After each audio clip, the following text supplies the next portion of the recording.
Congress party के पहले प्रधानमंत्री श्री जवाहरलाल नेहरू 0 वोट पाकर प्रधानमंत्री बने थे।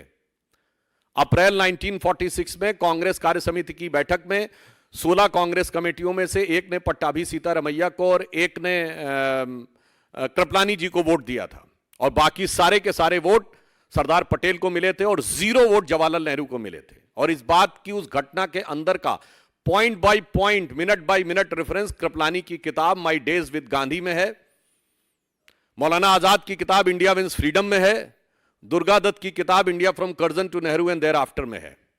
और जो अंतिम प्रधानमंत्री हुए, हो सकता है कि वो व्यवहारिक दृष्टि से कांग्रेस पार्टी के अंतिम ही प्रधानमंत्री भविष्य के लिए सिद्ध हों, doctor Manmohan Singh, the accidental prime minister, उनको कोट कर रहा हूं। प्रणब मुखर्जी जी की पुस्तक का विमोचन करते समय सोनिया गांधी जी की उपस्थिति में स्वयं डॉक्टर मनमोहन सिंह जी ने कहा कि जब मुझे प्रधानमंत्री बनने के लिए कहा गया तो मैं प्रणब दा के पास गया, मैंने कहा प्रणब दा आप मुझसे अधिक योग्य हैं। डॉक्टर मनमोहन सिंह कहते हैं प्रणब दा आप सबसे अधिक योग्य हैं, मगर मैडम ने मुझे कहा है। लोकतंत्र का अद्भुत स्वरूप है।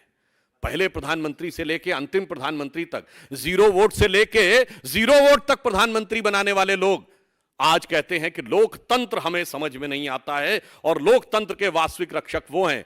फिर मैं कह रहा हूं, भारत के इतिहास में इनके जितने प्रधानमंत्री बने, इंदिरा गांधी जी क्या चुन के आई पहली बार? नहीं, कांग्रेस के अंदरूनी लड़ाई, इंडिकेट सिंडिकेट की लड़ाई में गूंगी गुड़िया के रूप में आई।